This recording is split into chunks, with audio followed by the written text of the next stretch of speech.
We're working on bringing you extended interviews to provide context to what we're all going through during this pandemic.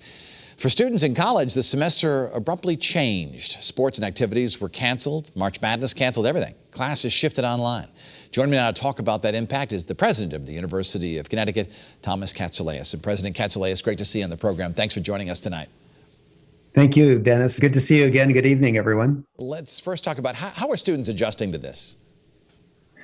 You know, they're doing incredibly well. I ask students all the time when I see them either virtually or at a distance, what's been most difficult for you, the academic adjustment or the social adjustment? And to a person, they've all said it's been the social adjustment, which tells me that academically, the transition to all online classes this semester has gone incredibly smoothly, and really a credit to our faculty and our students.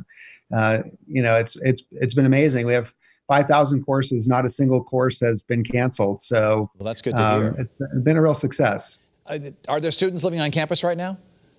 Yeah, we normally would have about 12,000 students on campus. We have a little under 1,000 now. So those are students who either didn't have a place to go home to, maybe international students who couldn't go home, or the places they had to go home to were not safer than staying where they are. We are carrying and feeding for about 1,000 students. Let's talk about the fall semester. What's the status of that right now? Will it be happening? Yeah, well, we're doing extensive scenario planning for the fall because so much is unknown, and trying to figure out what are the different scenarios under which we could return safely for faculty, staff, and students and resume instruction.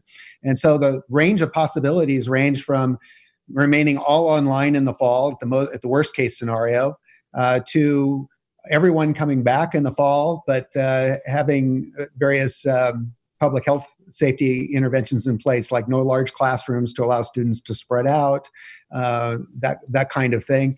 And in between that, we have other scenarios, which might be to be online at the beginning of the fall and switch to in-person later in the fall, or possibly something like where people come back at the beginning, but in a lower density, so maybe half the students coming back. So we have our faculty and our administrators thinking through all of these possible scenarios and how we would implement them, depending on the state of the disease at that time. What about fall sports, football, soccer?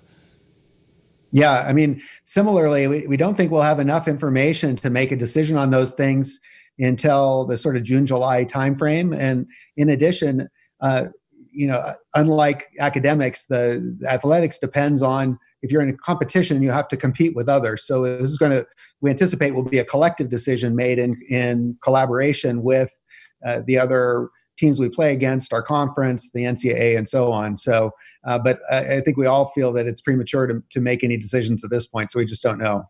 President Tom Katsouleas of UConn, we appreciate you joining us tonight. Thank you, Dennis.